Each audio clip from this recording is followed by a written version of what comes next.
जिस दौर में हम जिंदगी गुजार रहे हैं, करीब है कि दज्जाल के फितने नमूदार हो सकते हैं।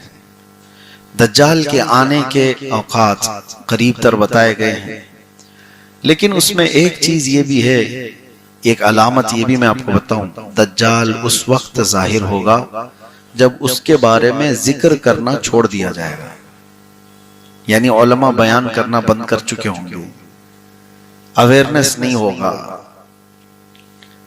इसीलिए जब तक दज्जाल के बारे में बेदारी कायम रहेगी, उम्मीद यह है कि वो जाहिर नहीं होगा। हुजूर पाक सल्लल्लाहु तआला अलैहि वसल्लम के जमाने में एक सहाबी हजरत तमीम दारी, वो समंदर के सफर पर थे और उनकी कश्ती अचानक टूट गई या फिर रास्ता भटक गई, और वो रास्ता भटक करके किसी एक ऐसे जजीरे पर जाकर लगी जो अनजान था, जजीरा आइलैंड। और वहां हजरत तमीम दारी जाते हैं तो देखा अजीब व गरीब किस्म की मखलूक, और पहले वहां पर उन्होंने एक औरत को देखा जो काफी लंबे बालों से वहां पर जकड़ी हुई दिखती थी, और उसके बाद पूछा गया कि ये कौन से हम जजीरे में आ गए और ये कहाँ की मामला था। तो फिर हजरत तमीम दारी को ले जाया गया अंदर एक जगह पर, एक शख्स के सामने को बड़ी भयानक शक्ल का वहां मौजूद था। तो उसने हजरत तमीम दारी को पूछना शुरू किया कि तुम कहां से आए? अरब से आए। फिर हजरत तमीम दारी ने कहा मैं अरब से आया हूं, आखिरी रसूल आ चुके मोहम्मद सल्लल्लाहु तआला अलैहि वसल्लम। हजरत तमीम दारी ने कहा हाँ, मैं उनका गुलाम हूं। फिर उस शख्स ने निशानियां पूछी। वो कौन था? वो दज्जाल था जो एक जजीरे में कैद है। हजरत तमीम दारी से उसने और भी कुछ निशानियां पूछी। ये तवील हदीस है, लंबी हदीस है, मैं आपको शॉर्ट में बता रहा हूं। कहा कि दरियाए तबरी का क्या हाल है, फलां का क्या हाल है, फलां चीज क्या किस कैफियत में है। तो आपने जब बताया हजरत तमीम दारी ने ये फलां कैफियत में है, ये फलां हालत में है, तो उसने कहा बस अभी और थोड़ा वक्त बाकी है मेरे आने को। फिर आप उस जजीरे से सही सलामत वापस अरब आ गए और रसूल पाक सल्लल्लाहु अलैहि वसल्लम की बारगाह में उन्होंने ये अपना वाकया पूरा सुनाया।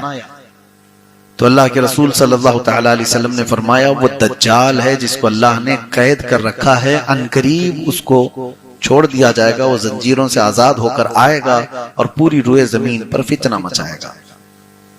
वो दिन करीब आ गए। अब सोचो 1400 साल पहले हजरत तमीम दारी रज़ियल्लाहु तआला अन्हु जो सहाबी रसूल हैं, उन्होंने देखा या अल्लाह का ये निजाम था जो जाहिर करना चाहता हो अल्लाह ताला, जिसकी वजह से हजरत तमीम दारी का उधर जाना हुआ और उसको देखना हुआ और वापस आकर खबर देना हुआ। उसके बाद रसूल करीम सल्लल्लाहु तआला अलैहि वसल्लम हर वक्त ये दुआ फरमाते थे, अल्लाहुम्मा इन्ना नऊज़ु बिका मिन फितनतिल मसीहिद दज्जाल। ऐ अल्लाह हम तुझसे तेरी पनाह मांगते हैं, ऐ अल्लाह हम तेरी पनाह मांगते हैं मसीह दज्जाल के फितने से। तो ये दज्जाल का फितना जाहिर होने के करीब है। उसकी अलामत जो बयान की गई वो तो बड़ी अलामतों में से तो एक ये है कि वो पूरी दुनिया में सच को झूठ साबित किया जा रहा होगा और झूठ को सच बताया जा रहा होगा। क्या ये मीडिया दज्जाली नहीं है? इसके लिए हम कहते हैं दज्जाल, ये अरबी लफ्ज है दजल से। दजल कहते हैं धोखा देने वाले को, सच को छुपाने वाले को, ये दजल व फरेब जिसको कहते हैं, उसी से दज्जाल है, बहुत बड़ा धोखा देने वाला। वो है शैतान, लेकिन वो खुदा बनकर के लोगों के सामने आएगा। वो अपनी ऐसी ऐसी चीजें दिखाएगा कि आसमान से बारिश बरसाकर, जमीन से सब्जे उगाकर, बल्कि मुर्दे को वो जिंदा करके भी दिखाएगा। एक बड़ी आजमाइश होगी। तुम्हारे सामने अगर मुर्दे को कोई जिंदा करके दिखाए, क्या कहोगे? ईमान का बड़ा उस वक्त कठिन इम्तिहान होगा। और हदीस पाक में वो अपने एक हाथ में जन्नत और एक हाथ में दोजख लेकर के चल रहा होगा, दिखाएगा। और उसकी जन्नत में हरियालियां, बगीचे, सब कुछ होंगे, और जहन्नम में आग उगल रही होगी। और वो कहेगा जो मुझे मानेगा मेरी जन्नत में, जो मुझे इनकार करेगा मैं अपनी दोजख में डालूंगा। लेकिन फरमाया गया हकीकत में उसका उलट होगा, वो दज्जाल है, हकीकत को छुपाने वाला।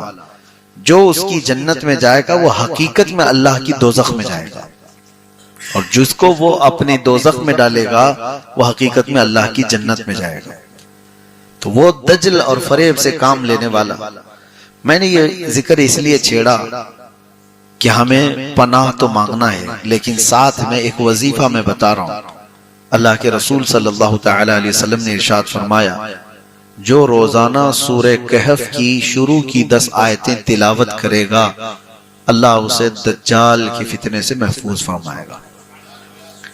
याद तो करना होगा, हर मुसलमान को चाहिए। 15वें पारे में सूरह कहफ है, अल्हम्दुलिल्लाहिल्लज़ी अंज़ल अला अब्दिहिल किताब व लम यजअल लहू इवजा। यहां से वो पूरा सफा खत्म हो जाता है। 10 आयतें ये अगर याद हो तो फरमाया गया दज्जाल के फितने से अल्लाह उसको महफूज रखेगा। बाकी आपको मैं बताऊं, एक ही दौरे में वो ईरान से होकर गुजरेगा। अभी ईरान का बड़ा जिक्र चल रहा है, और हदीस पाक में फरमाया गया इस्फहान, ईरान में एक इलाका है इस्फहान, उसको अस्फहान भी कहते हैं, इस्फहान भी कहते हैं। अस्फहान एक मशहूर इलाके का नाम है। आपने अपने मुंबई के जय्यद वली कामिल हजरत बहाउद्दीन शाह बाबा के नाम सुने होंगे, वो भी अस्फहानी है। बहाउद्दीन शाह अस्फहानी सुना होगा। अस्फहान ईरान का एक शहर है। रसूल पाक सल्लल्लाहु तआला अलैहि वसल्लम फरमाते हैं सिर्फ वहां से, अस्फहान से 70,000 यहूदी उसकी जमात में शामिल होंगे। 70,000 के करीब लोग उसकी जमात में शामिल होंगे। अब इस हदीस पाक के रोशनी में देखा जाए तो इस्फहान में यहूदी कब होंगे, कैसे होंगे, अब अल्लाह बेहतर जाने, लेकिन इसका जिक्र है तो होंगे। और दज्जाल आएगा तो एक बड़ी जमात। और दूसरी एक और रिवायत है कि उसकी फौज में कसरत से औरतें होंगी, उसकी फौज में कसरत से औरतें होंगी। औरतों को कोई भी बाबा आज ठग लेता है तो दज्जाल क्यों नहीं ठगेगा? हाँ, यहाँ सारे बाबाओं के पास भीड़ अगर किसी की है तो किसकी है? औरतों की है। सारे मसले जो है ना औरतों को ही है, और यही इनकी हरकतें इन्हें दज्जाल के फितने में मुलव्विस कर देंगी, जो आज ये कर रही हैं औरतें। छोटी छोटी चीजों पर इनको बाबाओं के चक्कर लगाने हैं, इनको अपने मर्द को मुट्ठी में रखना है, शोहर को घर में रखना है, बच्चों को फरमाबरदार बनाना है। सारी चीजें ठीक है, हर चीज बाबा के गंडे और तावीज से नहीं होते। और कितनी औरतें ऐसी हैं जो औलाद के लिए बेटा चाहिए, बेटी चाहिए, और पता नहीं क्या क्या चाहिए, इस सिलसिले में वो बहकती चली गई। कितने तो ऐसे हैं जो हमारे सामने भी आकर के तारीफ करते हैं, फलां बाबा बहुत पहुंचे हुए हैं, और इसलिए हम उनके पास जाते हैं। फिर चंद सालों के बाद पता चलता है कि उसने इनको ही पहुंचा दिया। मुआज़िल्लाहि रब्बिल आलमीन। कितने लोगों की इज्जतें लुट गईं, कितने वहां पर बर्बाद हुए। ये छोटी छोटी जगहों पर जब ये बहक जा रहे हैं तो आप सोचो दज्जाल तो रियल करके दिखाएगा।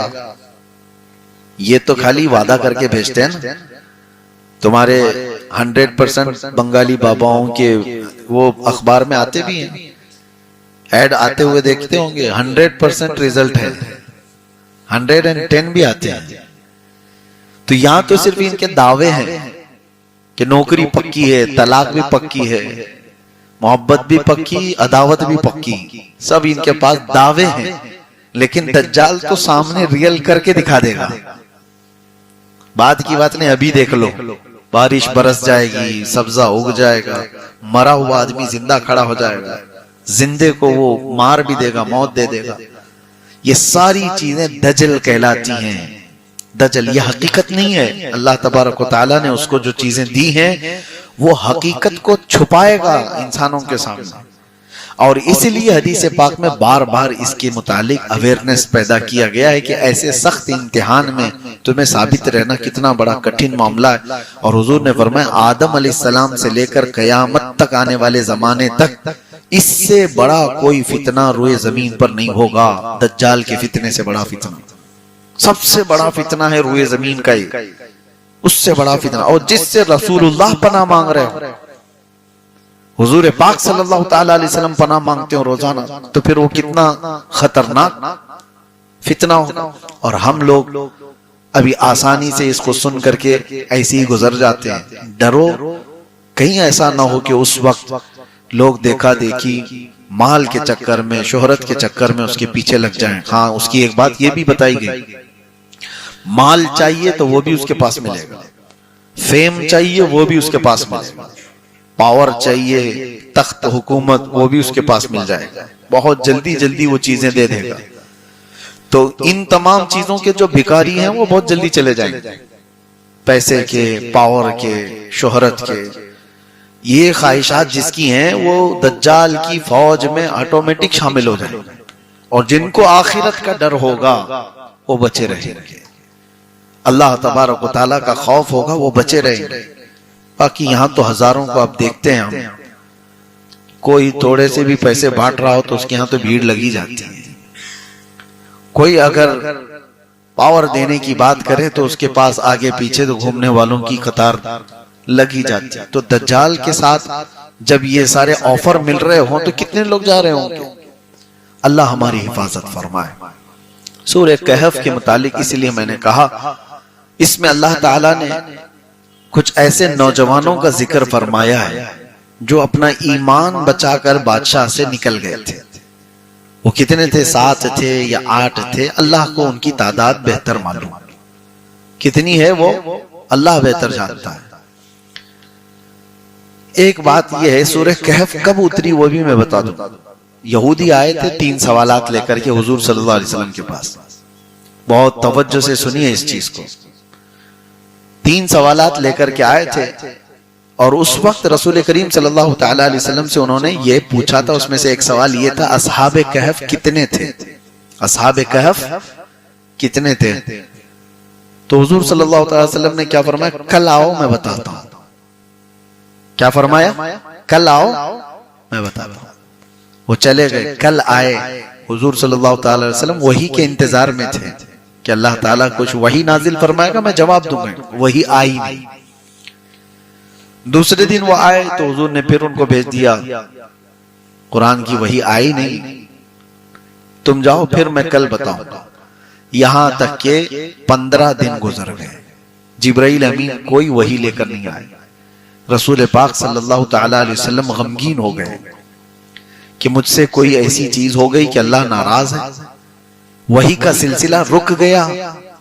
अब सुनो, उसके 15 दिन के बाद आई वही, लेकिन ये पूरी सूरह कहफ, और उसमें एक आयत अल्लाह ने बयान फरमाई कि अपने नबी को तालीम देते हुए हम सब के लिए भी अल्लाह फरमाता, वला तक़ूलन्ना लिशैइन इन्नी फ़ाइलुन ज़ालिका गदा इल्ला यशा अल्लाह।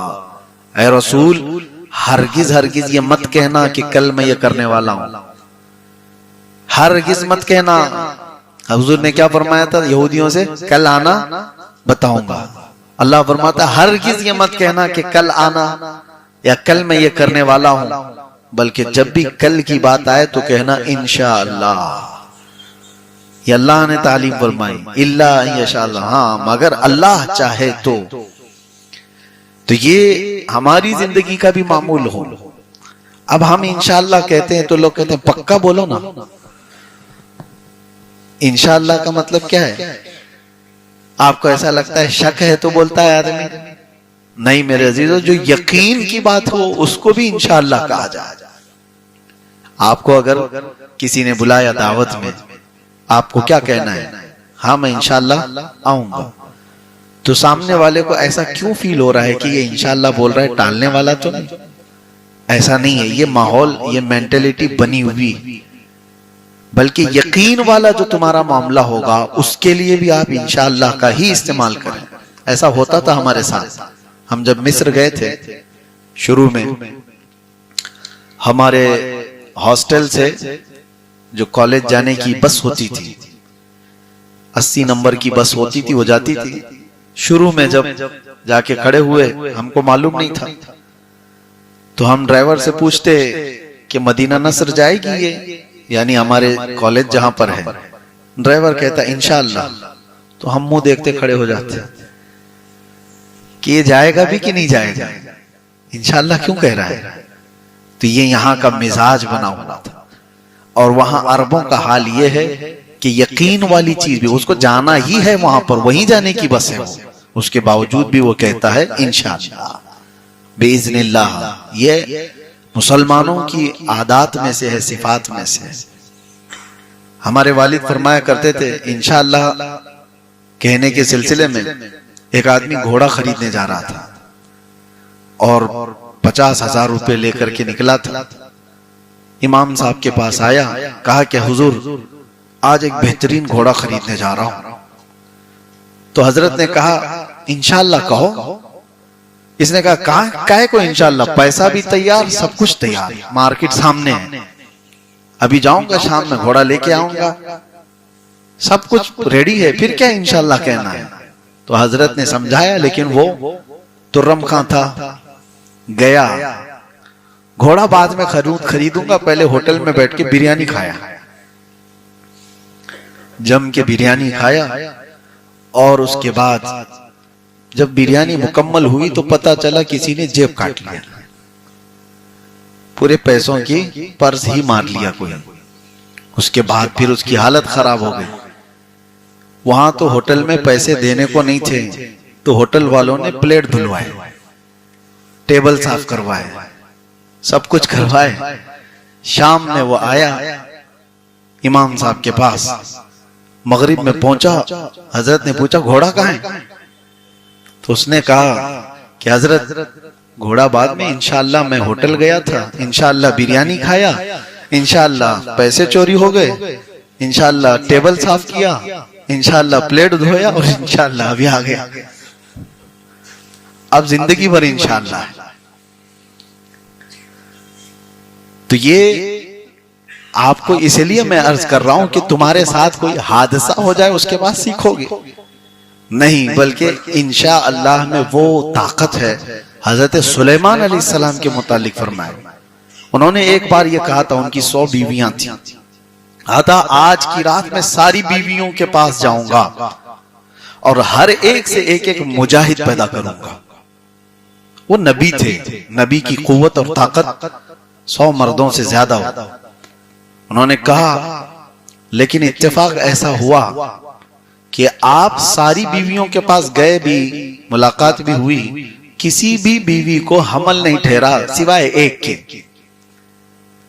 99 बीवियों को नहीं और एक को, और उससे भी ये पता चलता है कि निहायत ही कमजोर बच्चा पैदा हो। और फिर रब तबारक व तआला की तरफ से तलकीन तालीम करते हुए सुलेमान अलैहिस्सलाम को कहा गया कि अगर तुम जाने से पहले इंशाअल्लाह कहे होते, हर बीवी से तुम्हारे मुजाहिद ही पैदा होता। नबियों के लिए तालीम है तो फिर आम लोगों के लिए क्या है। तो सूरह कहफ जो उतरी वो भी इसी बात पर आई थी। बहरहाल अल्लाह तबारक तआला ने उसमें 7 नौजवानों का जिक्र किया, या 8, जितने भी थे, वो 7 थे या 8 थे, अल्लाह को उनकी तादाद बेहतर मालूम। और वो ऐसे लोग थे जिन्होंने अपना ईमान बचाया था उस बादशाह से, जो बादशाह उस वक्त बुत परस्ती में था, कुफ्र और शिर्क में मुब्तला था। और ये वो लोग थे जो दीन ईसा पर थे, ईसा अलैहिस्सलाम के सच्चे दीन पर कायम थे। और एक गार में जाकर के सोए तो अल्लाह ने उनको 300 साल तक की नींद दे दी। 300 साल के बाद उठे। उसका जिक्र सूरह कहफ में है कि वो कैसे सो रहे थे।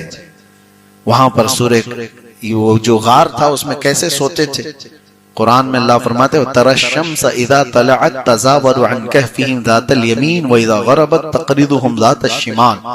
तुम देखोगे सूरज जब पूरब से निकलकर पश्चिम की तरफ जाता है तो उनके गार के बिल्कुल ऊपर से नहीं जाता, कभी इधर हो जाता है और कभी इधर हो जाता है, ताकि तेज धूप की लौ उनके जिस्मों पर ना पड़े। 300 साल तक सूरज की गर्म तपिश से भी अल्लाह उनकी हिफाजत फरमाए। वो असहाबे कहफ थे, ईमान बचाने की जिन्हें फिक्र थी, अल्लाह ताला ने उनको 300 साल तक बचा रखा। ठंडियां, गर्मियां और दूसरे मौसमों के थपेड़ों से अल्लाह ने उनकी हिफाजत की। 300 साल के बाद वो उठे भी और उसके बाद अच्छा उनके साथ एक कुत्ता भी था, वो भी साथ सो रहा था, कितमीर, जिसका जिक्र कुरान पाक में आया। फिर वो लोग जब उठे तो जिस जमाने में उठे थे उस वक्त तो बादशाह ईमान वाला था। पहले जो बादशाह था वो दकियानूस और बाद में जो बादशाह था वो बेहदरूस। इसने दुआ भी की थी अल्लाह की बारगाह में कि अल्लाह मेरी रियाया आखिरत का इनकार कर रही है, तो ऐसी कोई निशानी बता दे ताकि लोगों के आखिरत पर यकीन बढ़ जाए। बादशाह की दुआ कबूल हुई और असहाब कहफ को 300 साल बाद अल्लाह ने दोबारा उठाया और उनके उठाए जाने का और फिर ये सब तज़किरा मशहूर हो गया। तो बादशाह और उनकी सारी रियाया ने आखिरत पर यकीन का ऐसा पुख्ता यकीन किया। फिर असहाब कहफ को दोबारा उसी गार में सोने का हुक्म हुआ या वो सो गए तो अल्लाह ने फिर से उनको नींद गहरी दे दी। आज तक वो सो रहे असहाब कहफ। और अल्लाह तबारक व तआला फरमाता है कि तुम उन्हें देख नहीं सकोगे। अल्लाह तबारक व तआला फरमाता है कि तुम उन्हें देख नहीं सकोगे। लवित्तलअत अलैहिम लवल्लैत मिनहुम फिरारा, अगर तुम में से कोई उन्हें देख लेगा तो पीठ फेर कर भाग जाएगा। उनका रौब अल्लाह ने कहफ में रखा है, गार में। और एक रिवायत ये भी है कि बादशाह ने सोने के ताबूत बनाए और उसमें उनके जिस्मों को रखा गया। लेकिन 2 ही दिन के बाद वो ख्वाब में आए, बादशाह से कहा कि हमें इस सोने के ताबूत से हटाओ, जिस जमीन पर हम सोए थे उसी पर हमें सुलाओ। फिर वो सोने के ताबूत अलग कर दिए गए और फिर वहां पर जिस जमीन पर वो थे उसी जमीन पर उन्हें रख दिया गया और फिर गार को बाहर से बंद कर दिया गया। लेकिन कुरान में एक जिक्र ये भी मिलता है कि जिस दिन वो अंदर गए और सोए उस दिन की तारीख रकम कर ली गई और हर साल उस तारीख पर बादशाह और सारी रियाया वहां जमा होते और वहां इबादत करते। यही तो औलिया कामिलीन के वफात के दिन सुन्नी भी किया करते हैं। कुरान पाक से कि जो बुजुर्गान दीन के इंतकाल का या फिर उनकी दुनिया से जाने का दिन है, उसके लिए बादशाह वक्त ने और उनकी रियाया ने मिलकर के वहां पर लनत्तखिदन्न अलैहिम मस्जिदा, उसमें जिक्र है कुरान पाक में। अल्लाह ताला ने फरमाया। बहरहाल ये जिक्र मैंने इसलिए किया है कि ऐसे नौजवान जब अपने ईमान की हिफाजत की फिक्र करने लग जाएं तो अल्लाह ताला फरमाता है इन्नहुम फितियतुन आमनु बिरब्बिहिम व ज़िदनाहुम हुदा। ये कुछ नौजवान थे जो अपने रब पर ईमान लाए तो हमने उनकी हिदायत ज्यादा कर दी। आज भी जो नौजवान जवानी की हालत में ईमान की फिक्र करता है अल्लाह उसकी हिदायत को इजाफा कर देता है, उसकी हिदायत के रास्ते और खोल देता है। एक बार नौजवान कोई फिक्र तो करे कि अल्लाह मेरा ईमान बचा दे, अल्लाह मेरा ईमान महफूज कर दे। सीरियसली, ये तो जुबानी नहीं कह रहा हूं, सीरियसली अगर किसी को फिक्र हो तो रब तबारक व तआला उसकी हिदायत के रास्ते और खोल देता है।